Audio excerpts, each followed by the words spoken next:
আল্লাহ রাব্বুল আলামিন বলেন, وَقَضَى رَبُّكَ أَلَّا تَعْبُدُوا إِلَّا إِيَّاهُ وَبِالْوَالِدَيْنِ إِحْسَانًا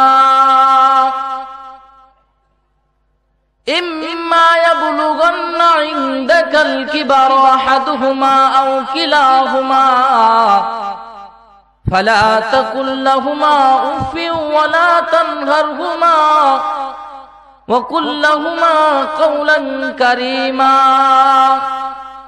واخفض لهما جناح الذل من الرحمة وقل رب ارحمهما كما ربياني صغيرا। আমার আল্লাহ ডাক দিয়া বলেন, এ আমার বান্দারা, একটা মানুষ যখন জন্মগ্রহণ করে, একটা বাচ্চা যখন দুনিয়ায় সর্বপ্রথম আগমন করে, জন্ম থেকে মৃত্যুর শেষ নিঃশ্বাস পর্যন্ত সে আমার ইবাদতের, আমার গোলামের বান্দারির বাইরে যাইতে পারবে না। শুরু থেকে শেষ পর্যন্ত আমি আল্লাহর গোলামি করতে হবে, আমি আল্লাহ তাআলার ইবাদত করতে হবে। যেমন আল্লাহ রাব্বুল আলামিন বলেন, ওমা খালাকতুল জিন্না ওয়াল ইনসা ইল্লা লিয়াবুদুন। আল্লাহু আকবার। জোরে বলি, আরো জোরে বলি আল্লাহু আকবার, আরো জোরে বলি আল্লাহু আকবার। আল্লাহ রাব্বুল আলামিন ডাক দিয়ে বলেন, ওয়ামা খালাকতুল জিন্না ওয়াল ইনসা ইল্লা লিয়াবুদুন। আমি বান্দা তোমাকে সৃষ্টি করেছি মানুষ এবং জিনকে একমাত্র আমার ইবাদত করার জন্য। দুনিয়াতে খাওয়ার জন্য আমি আল্লাহ তোমাকে পাঠাই নাই, ব্যবসা বাণিজ্যের জন্য পাঠাই নাই, ঘুমানোর জন্য পাঠাই নাই। বান্দা আমি তোমাকে পাঠাইছি একমাত্র আমার ইবাদত করার জন্য। জন্ম থেকে মৃত্যু পর্যন্ত আমি আল্লাহর ইবাদতের বান্দারির বাইরে যাওয়ার কোনো সুযোগ নাই। আমি আল্লাহর ইবাদতের ভিতরেই থাকতে হবে। মৃত্যু পর্যন্ত আমি আল্লাহর তোমাদেরকে ইবাদত করতে হবে। যারা বলেন ঠিক না বেঠিক? একজন শিশু আমি আপনি জন্ম যেদিন থেকে করেছি মৃত্যু পর্যন্ত ইবাদত কার করতে হবে? আল্লাহ। আল্লাহর ইবাদতের বান্দারির বাইরে যাওয়ার কোনো সুযোগ নাই। আরেকটা রব্বুল আলামিন বলেন, ওয়াকাদা রাব্বুকা আল্লা তা'বুদু ইল্লা ইয়্যাহু ওয়া বিল ওয়ালিদাইনি ইহসানা। জন্ম থেকে মৃত্যু পর্যন্ত যেমন আমি আল্লাহর গোলামি করতে হবে, ঠিক জন্ম থেকে মৃত্যু পর্যন্ত তোমাদেরকে তোমাদের বাবা মার খেদমত করতে হবে। আল্লাহ রাব্বুল আলামিন দুনিয়াতে যত মানুষ পাঠাবেন বাবা মার মাধ্যম ব্যতীত কাউকে পাঠাবেন না। অবশ্য হযরত ঈসা আলাইহিস সালামকে বাবা ছাড়া দুনিয়ায় পাঠিয়েছেন। আল্লাহ তাআলা তিনার কুদরতকে জাহির করেছেন, কুদরতকে প্রকাশ করেছেন। আদম আলাইহিস সালামকে বাবা মা ব্যতীত আল্লাহ তাআলা দুনিয়ায় পাঠিয়েছেন, তিনার কুদরতকে জাহির করেছেন, কুদরতকে প্রকাশ করেছেন। হাওয়া আলাইহিস সালামকে বাবা আদম থেকে সৃষ্টি করেছেন। আল্লাহ রাব্বুল আলামিন তিনার কুদরতকে জাহির করেছেন। কিন্তু কিয়ামত পর্যন্ত যত মানুষ আসবে বাবা মার মাধ্যমেই তারা দুনিয়ায় আসবে। জোরে বলেন ঠিক না বেঠিক? বাবা মার মাধ্যম ব্যতীত কোনো মানুষ দুনিয়ায় আসবে না। আল্লাহ রাব্বুল আলামিন বলেন, শুরু থেকে মৃত্যু পর্যন্ত যেমন আমি আল্লাহর গোলামি করতে হবে, ঠিক জন্ম থেকে মৃত্যু পর্যন্ত তোমাকে তোমার বাবা মার খেদমত করতে হবে। কেন বাবা মার খেদমত করতে হবে? আল্লাহ রাব্বুল আলামিন বলেন, বান্দা আমি আল্লাহ তোমাকে সৃষ্টি করেছি, দুনিয়ায় পাঠিয়েছি, তোমার বাবা মার মাধ্যমেই তোমাকে দুনিয়ায় পাঠিয়েছি। তোমার মা তোমাকে গর্ভে ধারণ করেছি, তোমার মা তোমার জন্য কষ্ট করেছে রে বাবা। শুধু তাই নয়, আমি আপনি যখন মায়ের গর্ভে এসেছি, মায়ের গর্ভে যখন আমি আপনি চলে এসেছি, আল্লাহ যখন মায়ের গর্ভের ভিতরে আমার আপনার রূহ দান করেছেন, সে সময় থেকে মার কষ্ট আরো বেড়ে গেছে। মা যখন গভীর রাত্রে ঘুমাইতে যায়, আমি পা দিয়ে মায়ের কলিজায় লাথি মারি, মার ঘুমাইতে পারে না, কান্নায় ঘুম ভেঙে যায়। শুধু তাই নয়, সুন্দর রান্না করছে, স্বামীকে খাওয়াইছে, নিজে খাইতে বসছে, প্লেটে খানা প্রস্তুত আছে, এমন সময় আপনি মায়ের কলিজায় আঘাত মারছি, মা আর খাইতে পারে নাই, বেহুশ হয়ে গেছে। মা শুধু এমন কষ্ট করছে তাই নয় রে বাবা, আমাকে আপনাকে যখন মা প্রসব করছে, আমি দুনিয়ায় এমনি এমনি আসি নাই। আমি আল্লাহ তোমাকে কেন বলি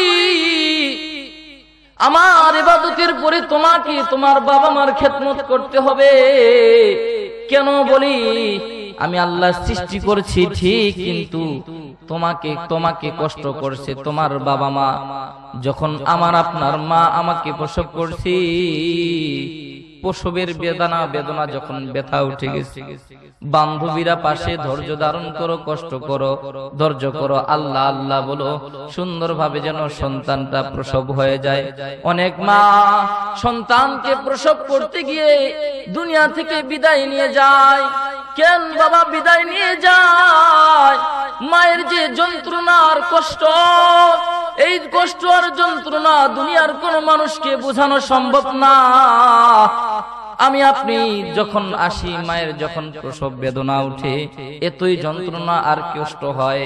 অনেক মা যন্ত্রণা ব্যথা কষ্ট সহ্য না করতে পেরে দুনিয়া থেকে চলে যায়, আল্লাহ দুনিয়া থেকে নিয়ে যায়, ইন্তেকাল হয়ে যায়। কিন্তু আমি আপনি যখন দুনিয়ায় এসেছি, মায়ের যখন আমাকে আপনাকে প্রসব করার জন্য চেষ্টা করছে, কষ্ট করছে, আল্লাহ আল্লাহ বলেছে, এমন সময় আমি আপনি, আপনার মাথাটা ছিল নিচের দিকে, আমার পাটা ছিল মায়ের কলিজার দিকে। আমি দুনিয়ায় এসেছি, মায়ের কলিজায় এমন জোরে আঘাত মেরেছি। আমি দুনিয়ায় এসেছি, আমার পায়ের আঘাতে মার হুঁশ হারিয়ে, মার অজ্ঞান হয়ে গেছে, হুঁশ নাই। হুঁশ ফিরার পর মা সর্বপ্রথম সন্তানকেই তালাশ করে, জোরে বলেন ঠিক না বেটি? এজন্য আমার আল্লাহ রাব্বুল আমিন বলেন, ওয়াকাদা রাব্বুকা আল্লা তা'বুদু ইল্লা ইয়্যাহু ওয়া বিল ওয়ালিদাইনি ইহসানা। এ যুবক বাবারা, ভালো করে শুননাও আল্লাহর বিধান। দুনিয়ায় আসার পরে মওত পর্যন্ত তোমাকে তোমার বাবা মার খেদমত করতে হবে। কেন করবি? কারণ তোমার মা তোমাকে কষ্ট করছে, তোমার মা তোমাকে লালন পালন করছে, কলস কলস রক্ত বের হয়েছে, নিজে ঠিক মতো খাইতে পারে নাই, খাইছে বারবার বমি করে দিয়েছে রে বাবা। এজন্য আমার আল্লাহ বলেন, বান্দা, বাবা মার সঙ্গে কখনো খারাপ আচরণ তোমার দ্বারাই করা সম্ভব নয়। কখনো তুমি বাবা মার সঙ্গে খারাপ আচরণ করতে পারবে না, জোরে বলেন ঠিক না বেটি? আমার আল্লাহ ডাক দিয়ে বলেন, ওয়াকাদা রাব্বুকা আল্লা তা'বুদু ইল্লা ইয়্যাহু ওয়া বিল ওয়ালিদাইনি ইহসানা।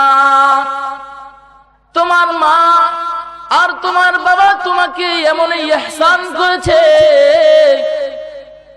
গভীর রজনীতে শীতের রাত্রে মা আমাকে লইয়া লেপ তোষবে সুন্দরভাবে ঘুমাইছি, মায়ের পাশেই শুয়েছিলাম, পেশাব করে দিয়েছি, মার ঘুম হারাম হয়ে গেছে, মা ঘুমাইতে পারে নাই, পেশাব পরিষ্কার করে দিয়েছে বাবা, বাম দিকে পেশাব করে দিয়েছি, মা ঘুমাইতে পারে নাই, পরিষ্কার পেশাব পরিষ্কার করে দিয়েছে। আবার মা এক পর্যায়ে ভিজা জায়গায় ঘুমাইয়া আমাকে কলিজায় লইয়া ঘুমাইছে, মা ঘুমাইতে পারে নাই, এরপরে বুকের উপরে পায়খানা করে দিয়েছি, মা ঘুমাইতে পারে নাই, কষ্ট করছে। মার এত কষ্ট, সন্তানের জন্য যেই মা বাবা এতই কষ্ট করে, শরীয়তের এমন কোন বিধান নাই যেই বিধানে বাবা মাকে রাজি বেজার করে, বাবা মাকে অসন্তুষ্ট করে আল্লাহকে সন্তুষ্ট করার মতো শরীয়তে কোনো বিধান নাই। শরীয়তে এমন কোন বিধান নাই মা বাবাকে কষ্ট দিয়ে আল্লাহকে খুশি করা। কেন আমি আপনি মা বাবার সেবা করব? কেন আমি আপনি মা বাবার যত্ন করব? আমার মা যেই কষ্ট করেছে, আমার বাবা যেই কষ্ট করেছে, নিজে খায় না খেয়ে মাথার ঘাম পায়ে ফেলে সন্তানের জন্য মেহনত করেছে। আমি আমার বাবার কথা বলি, আমার বাপ দিন মজুর মানুষ, অনেক কষ্ট করছে, নিজে খায় না খায় আমাকে পড়ালেখা করাইছে, আমি নিজের চোখে দেখছি। মাদ্রাসা থেকে বাসায় গিয়েছি, বাবা আমাকে 100 টাকা দাও, ছাত্ররা সবাই পার্টি করতেছে, খাইতেছে, আমারও মন চায়, মা দিতে বাবা দিতে পারে নাই। মার মুরগি বেচা ডিম বেচা টাকা ছিল, মা বের করে দিয়েছে, বা যাও তুমিও তাদের সাথে আনন্দ করো। এই মা, আমি আপনি যদি মা বাবার কলিজায় আঘাত দেই, কোন ইবাদত আল্লাহর কাছে কবুল হবে না রে বাবা। আল্লাহ রাব্বুল আলামিনের জন্য বলেন, সন্তান তোমাকে মৃত্যু পর্যন্ত তোমার বাবা মার খেদমত করতে হবে। এই খেদমত করলে আমার আপনার কি ফায়দা? আল্লাহ রাব্বুল আলামিন বলেন, বান্দা তুমি যদি তোমার বাবা মাকে সন্তুষ্ট করতে পারো, তুমি যদি তোমার বাবা মাকে খুশি করতে পারো, তুমি যদি তোমার বাবা মাকে রাজি খুশি করতে পারো, আমি আল্লাহ তোমারও প্রতি রাজি খুশি হয়ে যাব। সুবহানাল্লাহ। আমার আল্লাহ ডাক দিয়ে বলেন, এই সন্তান, বাবা মার সঙ্গে কখনো খারাপ আচরণ করতে পারবে না, মা বাবাকে কখনো ধমক দিতে পারবে না। ওকুল্লাহুমা কাওলান কারীমা, লা তাকুল্লাহুমা উফি ওয়ালা তানহারহুমা ওকুল্লাহুমা কাওলান কারীমা। শব্দ পর্যন্ত তুমি বাবা মাকে দিতে পারবে না। শব্দ যেন তারা কষ্ট না পায়, এমন কষ্ট তুমি দিও না যেই কষ্টের কারণে তোমার আমল সব বরবাদ হয়ে যায়। নবীর জিয়ারতের চাইতে মা বাবার খেদমতের তো দাম। ওয়াইস করুনি বলেন, ওগো আল্লাহর নবী, আপনার সাথে তো দেখা করতে মন চাই। ওগো সরকার, ওগো সরকারে দো আলম নবী, আপনার সাক্ষাৎ পেতে মন চাই, আপনার সাথে জিহাদে যাইতে মন চাই। আল্লাহ রাসূল বলেন, ওয়াইস দে, আমার সাথে তোমাকে সাক্ষাৎ করতে হবে না, আমার সাথে তোমাকে যুদ্ধে যাইতে হবে না। তোমার মা অসুস্থ, তুমি তোমার মায়ের খেদমত করো, তুমি তোমার মায়ের সেবা যত্ন করো। আমার নবীর শাফাত তোমার দরকার নাই, আমার নবীর সাথে যুদ্ধে যাওয়ার তোমার প্রয়োজন নাই, তুমি তোমার বাড়িতে তোমার মায়ের খেদমত করো। আল্লাহু আকবার, জোরে বলি। ওয়াইস করিনি রাহমাতুল্লাহি আলাইহি, মায়ের খেদমত করে সম্মান কমে নাই, কেমন দাম বেড়ে গেছে। আল্লাহর নবী মৃত্যুর আগে আলী এবং হযরত ওমর ফারুক রাদিয়াল্লাহু তাআলা আনহুকে ডাক দিয়ে বলেন, ওমর, আমি নবী ইন্তেকালের পর এই যে আমার পক্ষ থেকে একটা জামা তোমাকে দিলাম, একটা জুব্বা দিয়ে দিলাম, এই জুব্বা জামাটা তুমি ওয়াইস নামের একজন ব্যক্তি আছে, ওই ব্যক্তিকে দিবা, ওই আল্লাহর বান্দাকে দিবা, এবং তার কাছে বলবা, তার কাছে তুমি আমার এই জামাটা হাদিয়া দিবা, এবং তার কাছে তুমি আমার উম্মতের জন্য দোয়া নিবা। হযরত ওমর ফারুক আমিরুল মুমিনিন হযরত ওমর ফারুক সিদ্দিক রাদিয়াল্লাহু তাআলা আনহু এমন একজন দামি সাহাবী, এমন একজন ওহী সম্রাট, এমন একজন দামি সাহাবী হযরত ওমর ফারুক রাদিয়াল্লাহু তাআলা আনহু। আল্লাহ রাসূল যার ব্যাপারে বলেছেন, লাউ কানা বাদি নাবিয়্যুন লাকানা ওমর, আমার পরে যদি কেউ নবী হতো সেটা আল্লাহ তাআলা ওমরকে নবী বানায়ে পাঠাইতেন। আল্লাহু আকবার, জোরে বলি। এমন একজন দামি সাহাবীকে আল্লাহর রাসূল বলে গেছেন, ওমর, ওয়াইসের কাছে দোয়া নিবা এবং আমার এই জুব্বাটা দিবা। হযরত ওমর ফারুক রাদিয়াল্লাহু তাআলা আনহু এমন একজন দামি সাহাবী ছিলেন, যার আলোচনা, যার কথাগুলো আল্লাহ তাআলা কুরআনুল কারীমের 21টি আয়াত যার বিষয়ে নাজিল হয়েছে। হযরত ওমর ফারুক সিদ্দিক, ওমর ফারুক রাদিয়াল্লাহু তাআলা আনহুর নামে। ওমর ফারুক রাদিয়াল্লাহু তাআলা আনহু এমন একজন দামি সাহাবী ছিলেন, জন্ম থেকে মওত পর্যন্ত বাবা মার খেদমত করতে হবে, বাবা মার সাথে ভালো ব্যবহার করতে হবে, বাবা মার সাথে উত্তম আচরণ করতে হবে। কিন্তু বর্তমান সময়ে অধিকাংশ যুবকেরা বাবা মার সঙ্গে ভালো আচরণ করে না, বাবা মার সঙ্গে ভালো ব্যবহার করে না। জোরে বলেন ঠিক না বেঠি? আমার আল্লাহ ডাক দেয়া বলেন, কেমন জন্ম থেকে মৃত্যু পর্যন্ত আল্লাহর কেন বান্দা তুমি কেন তোমার বাবা মায়ের খেদমত করবে? কেন করবে? কোন যুবক যদি এমন থেকে থাকো হায়াতের জিন্দেগিতে বাবা মাকে হারিয়ে ফেলছ, কিন্তু মৌত পর্যন্ত বাবা মার খেদমত করতে হবে, কিভাবে সম্ভব? কিভাবে সম্ভব? মা বাবা দুনিয়া থেকে বিদায় নিয়ে গেছে, এমন যদি কপাল পোড়া কেউ থেকে থাকো যে বাবা মা দুনিয়া থেকে বিদায় নিয়ে চলে গেছে, জীবিত থাকা অবস্থায় তাদের সঙ্গে ভালো ব্যবহার করি নাই, তাদের সঙ্গে ভালো আচরণ করি নাই, তাদের জন্য বলা হচ্ছে মৌত। জীবিত থাকা অবস্থায় সন্তানের জন্য 5-7টি কর্তব্য রয়েছে।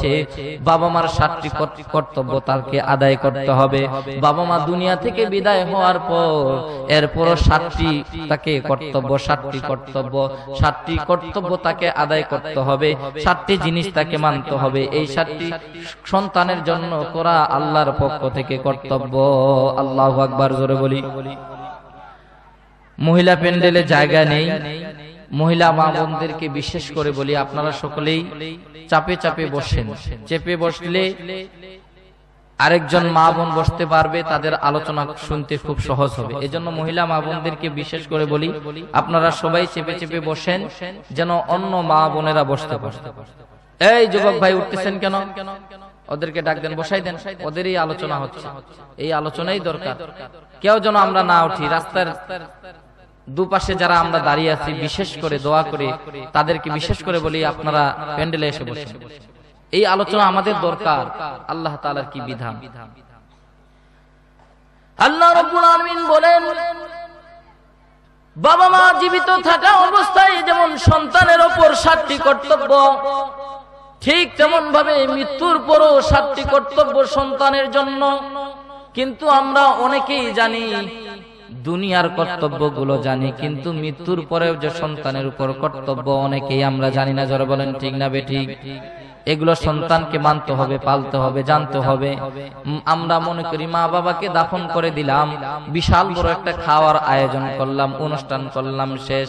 না না, মা বাবা মারা যাওয়ার পুরো সন্তানের উপর 7টি কর্তব্য। এগুলো সন্তানের উপর কর্তব্য, এগুলো সন্তানকে করতে হবে। জোরে বলেন ঠিক না বেটি? কিন্তু আদর্শ সন্তান আগে আমাদেরকে হতে হবে। আদর্শ সন্তান হতে হবে, আদর্শ পিতা মাতা হতে হবে। সন্তান এমন করতে হবে, সন্তানকে এমন ভাবে মানুষ করতে হবে যেন মৃত্যুর পর সদগায়ে জারিয়া হিসেবে সওয়াব পেয়ে যায়। 4 প্রকারের পিতামাতা হলো সম্মানী, ভাগ্যবান, দামি। এই 4 প্রকারের পিতামাতাকে আল্লাহ তাআলা বিনা হিসাব আল্লাহর জান্নাতে প্রবেশ করাবেন। সুবহানাল্লাহ, জোরে বলি। এই 4 প্রকারের পিতামাতা যদি আমি আপনি হতে পারি, আল্লাহ রাব্বুল আলামিন বিনা হিসাবে আমাকে জান্নাত দিবেন। 1 প্রকারের সন্তান হলো শহীদের বাবা মা। যে সমস্ত বাবা মারা শহীদের বাবা মা হতে পারবে, তাদের এতই দাম আর সম্মান। আল্লাহ রাসূল যুদ্ধ শেষে মদিনায় ঢুকছেন, একজন মহিলা রাস্তার পাশে দাঁড়িয়ে আছেন, নবীজি চিনছেন, নবীজি তাকে বুঝছেন। মহিলার কাছে গিয়ে বলে, মা আপনি কি অমুকের মা না? হ্যাঁ আমি অমুকের মা। আপনার সন্তান তো যুদ্ধের ময়দানে শহীদ হয়ে গেছে, যুদ্ধের ময়দানে তাকে দাফন করে এসেছি। মহিলা ডাক দিয়া বলেন, হুজুর এই যে চোখের পানি মুছে ফেললাম, আমি কাঁদবো না, কারণ আমি জানি এই সন্তান আমাকে বিনা হিসাব আল্লাহর জান্নাতে প্রবেশ করাবে। সুবহানাল্লাহ, জোরে বলি। আরো জোরে বলি সুবহানাল্লাহ, আরো জোরে বলি সুবহানাল্লাহ। যারা দ্বীন কায়েমের জন্য, আল্লাহর দ্বীন প্রতিষ্ঠা করার জন্য জিহাদ করবে, যুদ্ধ করবে, রাসূলের আদর্শ প্রতিষ্ঠার জন্য, রাসূলের ইজ্জত হেফাজতের জন্য, রাসূলকে নিয়ে কটূক্তি করবে, রাসূলকে নিয়ে নানান রকম ভাবে কুৎসা রচনা করবে, এগুলোতে যারা মিটিং করবে, মিছিল করবে, রাজপথে আন্দোলন করবে, জীবন দিয়ে লড়াই করবে, এই যুদ্ধের ময়দানে যারা শহীদ হবে, এদের পিতা মাতাকে আল্লাহ তাআলা বিনা হিসাব আল্লাহর জান্নাতে প্রবেশ করাবেন। আল্লাহু আকবার, জোরে বলি। এজন্য যুদ্ধ যদি কখনো হয় দ্বীন প্রতিষ্ঠার জন্য, আল্লাহর কোরআনকে নিয়ে যদি অবমাননা করা হয়, আল্লাহ রসুলকে যদি নিয়ে কটূক্তি করা হয়, বিশেষ করে বাংলাদেশে একটা ফেরকা, কাদিয়ানি ফেরকা, যারা নবীর খতমে নবুয়তের উপর আক্রমণ করে, আমার আল্লাহ যদি ডাক দেয়া বলেন, এই বাংলার 17 কোটি মুসলমান, এতগুলো মুসলমান থাকার পরও আমার নবীর খতমে নবুয়তের উপর আক্রমণ করছে, আমার নবীর খতমে নবুয়তের উপর আক্রমণ করছে, আঘাত হানছে, 17 কোটি মুসলমান থাকার পরও তোমরা দুনিয়ায় কি করেছো? সেদিন আমার আপনার আল্লাহর কাছে কি জবাবদিহি করব আর কি হিসাব দিব? সেদিন আমার আপনার কোনো জবাব আর হিসাব দেওয়ার উপায় থাকবে না। জোরে বলেন ঠিক কি ঠিক না? এজন্য যদি কখনো দিন কায়েমের জন্য যুদ্ধে যাইতে প্রয়োজন হয়, দিন রক্ষার জন্য যদি যুদ্ধে যাইতে প্রয়োজন হয়, আল্লাহ রাসূলের ইজ্জত হেফাজতের জন্য যদি জিহাদে যেতে প্রয়োজন হয়, কারা কারা তাদের সন্তানকে আল্লাহ রাসূলের ইজ্জত হেফাজতের জন্য জিহাদের ময়দানে জীবন দিয়ে পাঠাতে প্রস্তুত আছেন? একটু হাত তুলে দেখান। লিল্লাহে তাকবীর, আল্লাহু আকবার বলি লিল্লাহে তাকবীর, আরো জোর বলি লিল্লাহে তাকবীর। নাস্তিকতা নিপাত যাক, দিন ইসলাম জিন্দাবাদ। নাস্তিকতা নিপাত যাক, দিন ইসলাম জিন্দাবাদ। কোটি প্রাণে একই আওয়াজ, খোদাদ্রোহী সার পাবে না, এই বাংলায় ঠাই হবে না, মুসলমানরা জেগেছে আজ। জোরে বলেন ঠিক না বেঠিক? চলো চলো সামনে চলো, জোর কদমে আওয়াজ তোলো, সবাই মিলে একই তালে দাও না স্লোগান, নারায়ে তাকবীর, নারায়ে তাকবীর। দিন ইসলাম, দিন ইসলাম জিন্দাবাদ, জিন্দাবাদ। মুসলমানের এই দেশে ইসলামেরই জন্য দেশের হয়েছে জন্ম, ইসলামের বিরুদ্ধে গেলে দেশ হবে ভিন্ন। জোরে বলেন ঠিক না বেঠিক? ইসলামেরই জন্য দেশের হয়েছে জন্ম, ইসলামের বিরুদ্ধে গেলে দেশ হবে ভিন্ন। ইসলামের বিরুদ্ধে যারা নিয়েছ অবস্থান, এই বাংলায় ঠাই হবে না, যাও হিন্দুস্তান, যাও হিন্দুস্তান। জোরে বলেন ঠিক না বেঠিক? জোর কদমে সামনে চলো, বজ্রকণ্ঠে আওয়াজ তোলো, সবাই মিলে একই তালে দাও না স্লোগান, নারায়ে তাকবীর। জোরে নারায়ে তাকবীর। দিন ইসলাম, দিন ইসলাম জিন্দাবাদ, জিন্দাবাদ। মুসলমানের এই দেশেতে নাস্তিকদের ঠাই নাই, নাস্তিকদের পক্ষে যারা তাদের কোনো আস্থা নাই। জোরে বলেন ঠিক না বেঠিক? মুসলমানের মুসলমানের ইসলামের মুসলমানের পক্ষে, ইসলামেরই জন্য দেশের হয়েছে জন্ম, ইসলামের বিরুদ্ধে গেলে দেশ হবে ভিন্ন। জোরে বলেন ঠিক না বেঠিক?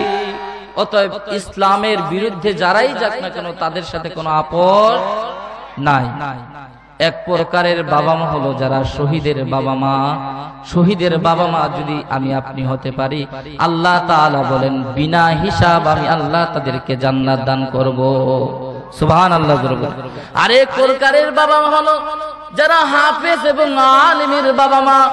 আমি আপনি যদি হাফেজ এবং আলেমের বাবা মা হতে পারি, আল্লাহ রাসূল সাল্লাল্লাহু আলাইহি সাল্লাম বলেন, মান ক্বারাআল কুরআনা ফাস্তাযহারাহু ফাআহাল্লা হালালাহু ওয়া হাররামা হারামাহু আদখালাহুল জান্নাহ ওয়া শাফাআহু ফি আশরাতি মিন আহলি বাইতিহি কুল্লুহুম ক্বাদ ওয়াজাবাত লাহুন নার। আল্লাহু আকবার। জোরে বলি আল্লাহ রাব্বুল আমিন ডাক দিয়ে বলেন, বান্দা তুমি যদি হাফেজ এবং আলেমের বাবা মা হতে পারো, একজন হাফেজ যদি দুনিয়ায় সুন্দরভাবে কোরআনের উপর আমল করি, হালালকে হালাল জানে, হারামকে হারাম জানে, এমন হাফেজের জন্য আল্লাহ রাব্বুল আলামিন বলেন, মান ক্বারাআল কুরআনা ফাস্তাযহারাহু ওয়া আহাল্লা হালালাহু, হালালকে হালাল জানলো, হারামকে হারাম জানলো, ওয়া আহাল্লাল্লাহুল বাই'a ওয়া হাররামার রিবা, এগুলোর উপর জানার পরে আমল করছে, আল্লাহ রাসূল সাল্লাল্লাহু আলাইহি সাল্লাম বলেন,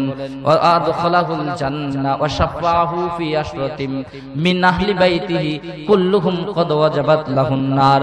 এমন হাফেজকে আল্লাহ রাব্বুল আলামিন 10 জন জাহান্নামী, যাদের উপর জাহান্নাম ওয়াজিব হয়ে গেছে, এমন 10 জন জাহান্নামকে জাহান্নামীকে আল্লাহ তাআলা সুপারিশ করে হাফেজকে বিনা হিসাব আল্লাহর জান্নাতে ঢোকার পারমিশন দিয়ে দিবেন। সুবহানাল্লাহ। যদি আমি আপনি হাফেজ এবং আলেমের বাবা মা হতে পারি, তাহলে আল্লাহ রাব্বুল আলামিন কাল হাসরের ময়দানে আমাকে আপনাকে খাস করে বলবে, হাফেজের বাবা মা, তোমার দুনিয়ায় কোনো হিসাব নাই, বিনা হিসাব আমার আল্লাহর জান্নাতে তুমি ঢুকে যাও। সুবহানাল্লাহ জোরে বলি। আরেক প্রকারের বাবা মা হলো যারা হলো নাবালেগ বাচ্চাদের বাবা মা। নাবালেগ বাচ্চা এমন বাচ্চা প্রসব হওয়ার পরে 2 মাস 3 মাস পরে মারা গেছে, 1 বছর পর মারা গেছে, বালেগ হওয়ার আগেই পূর্বে 6 মাস পরে মারা গেছে, 6 বছর পরে মারা গেছে, 3 বছর পরে মারা গেছে। এমন বাবা মা, সম্মানী বাবা মা, দামি বাবা মা, যদি বাবা মা ধৈর্য ধারণ করে, সবুর ধারণ করি, আল্লাহ তাআলার কাছে দোয়া করে, আল্লাহ তোমার সম্পদ তুমি দুনিয়ায় দিয়েছিলা, তুমি নিয়ে গেছো গো আল্লাহ, এতে আমাকে ধৈর্য ধারণ করো, একে আমাকে সবুর দান করো আল্লাহ, আমি যেন নাফরমানি কোনো কথা না বলি। এরকম সন্তানের বাবা মা যদি কেউ থাকে, যদি নাফরমানি কথা না বলে, আল্লাহ এতগুলো সন্তান থাকতে তুমি আমার ছেলেকে কেন নিয়ে গেলা, এতগুলো সন্তান থাকতে তোমার কি আমার ছেলের প্রতি নজর থাকলো, এমন কথা যদি নাফরমানি না বলি, ধৈর্য ধারণ করে সবুর করে, আল্লাহ রাব্বুল আলামিন ফেরেশতাদেরকে ডাক দেয়া বলেন, ফেরেশতারা যাও জান্নাতের ভিতরে যাও, সে সমস্ত বাবা মার জন্য বিশাল বিশাল প্রাসাদ নির্মাণ করো, সামুহু বাইতাল হামদ, এবং সেই প্রাসাদের গেটের উপরে তোমরা লিখে দাও সামুহু বাইতাল হামদ। বাইতাল হামদ নামের জান্নাতের ভিতরে যতগুলো প্রাসাদ থাকবে, ওই প্রাসাদগুলো ওই বাবা মাকে দান করা হবে যাদের বাবা মার সন্তান নাবালেগ অবস্থায় দুনিয়া থেকে বিদায় নিয়ে গেছে। সুবহানাল্লাহ জোরে বলি। অতএব নাবালেগ অবস্থায় যদি কোনো সন্তান দুনিয়া থেকে বিদায় নিয়ে যায়, আর যদি সবর ধারণ করি, ধৈর্য ধারণ করি, তো আল্লাহ তাআলা এই নাবালেগ বাচ্চার বিনিময়ে বিনা হিসাব তাকে সুপারিশ করে জান্নাতে ঢুকাবেন। সুবহানাল্লাহ জোরে বলি। আর এক প্রকারের বাবা মা হলো যারা হলো পাগল, মাতাল, প্রতিবন্ধী, এ সমস্ত সন্তানের বাবা মা যারা হবে, আল্লাহ রাব্বুল আলামিন বলেন এই সমস্ত বাবা মা হলো দামি, এই সমস্ত বাবা মা হলো সম্মানী, এই সমস্ত বাবা মাই হলো সবথেকে দামি, যাদেরকে আমি একটা প্রতিবন্ধী সন্তান দান করেছি, যাদের সন্তানের 2টা চোখ নাই, যাদের সন্তানের 2টা পা নাই, যাদের সন্তানের একটা হাত নাই। আমরা বলি গজব আসছি, গজব না, আল্লাহর পক্ষ থেকে রহমত আসছে। যারা বলেন ঠিক না বেটি? কিন্তু দুনিয়াবি দৃষ্টিতে দেখি না গজব আসছে, মনে হয় কোনো অপরাধ করছে, মনে হয় কোনো গুনাহের কাজ করেছে, এই জন্য আল্লাহ মুসিবত তাকে দিয়েছে। না না, আল্লাহ তাআলা তাকে দামি বানাইছে। এই সন্তানকে যদি সুন্দরভাবে লালন পালন করে, সুন্দরভাবে যদি দেখে, এই সন্তান যখন দুনিয়া থেকে বিদায় নিয়ে যাবে, নাবালেগ সন্তান, প্রতিবন্ধী সন্তানের কোনো হিসাব নাই, আল্লাহ তাআলা তাদেরকে বিনা হিসাব জান্নাত দিবেন। এই সন্তানেরা আল্লাহকে ডাক দেয়া বলেন, মালিক আল্লাহ, 2টা হাত ছিল না, 2টা পা ছিল না, চক্ষু 2টা ছিল না গো মাওলা, একটা বারের জন্য আমার বাবা মা আমাকে বোঝা মনে করি নাই, আমাকে সুন্দরভাবে লালন পালন করছে, আমার পেশাব পায়খানা পরিষ্কার করছে, আমাকে সময় মতো খাওয়াইছে, সময় মতো ঘুমাইছে। ও আল্লাহ, এই সন্তানগুলো আল্লাহর কাছে বলবে, আল্লাহ এই বাবা মাকে না নিয়ে আমি আল্লাহ তোমার জান্নাতে কখনো প্রবেশ করব না।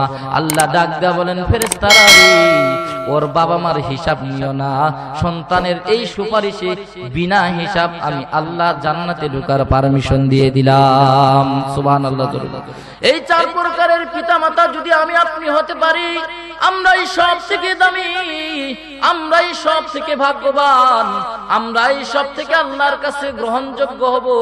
কিন্তু আমি আপনি যদি এগুলো হতে না পারি, 5 ওয়াক্ত নামাজ যদি মসজিদে গিয়ে পড়ি, কপাল কালো করে ফেলেছি, হজে 61 বার গিয়েছি, ভালো ভালো কাজ করেছি, মসজিদ নির্মাণ করেছি, মাদ্রাসা নির্মাণ করেছি, কিন্তু বাবা মাকে কষ্ট দিয়েছি, বাবা মাকে দুঃখ দিয়েছি, বাবা মা আশেপাশে কোনো বাড়ি নাই, দূর থেকে দেখা যায় একটা ছোট্ট একটা টুকরি ঘর, খেজুর পাতা দিয়ে চতুর্দিক দিয়ে ঘেরা, ছাদটাও ঠিক মতন নাই।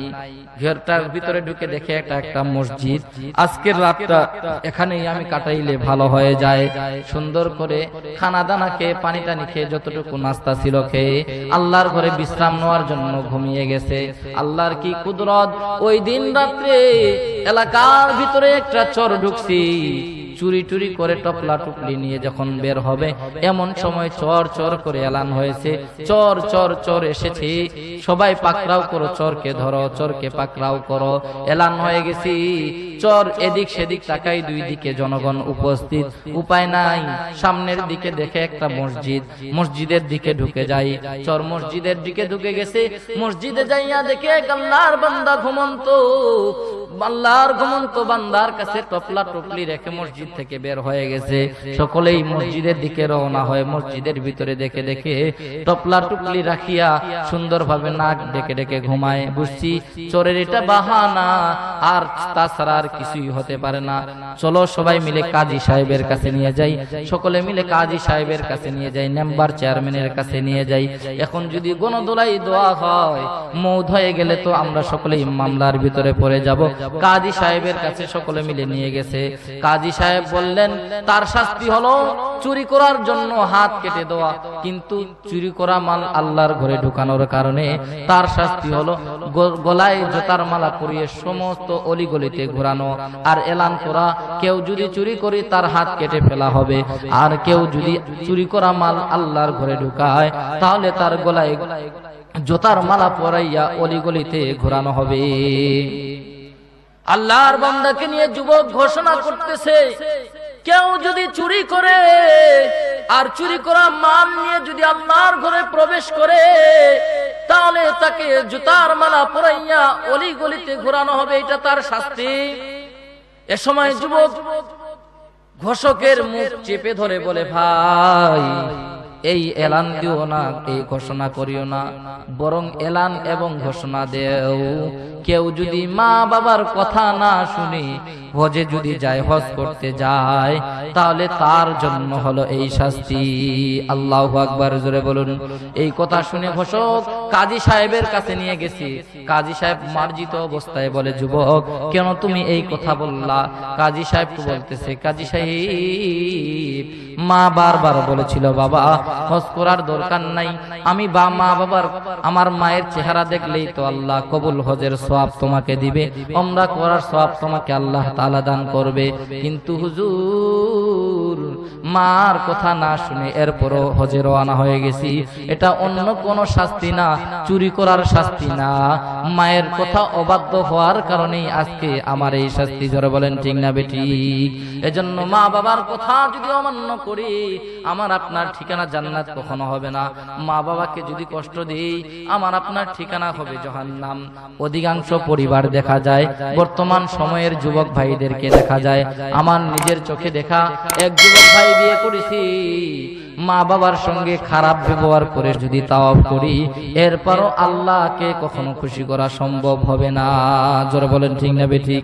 এজন্য আমি আপনি বলি, বাবা জীবনে আর কয়দিন বাঁচবা, বাবা মার খেদমত করো, আল্লাহর ইবাদত করো।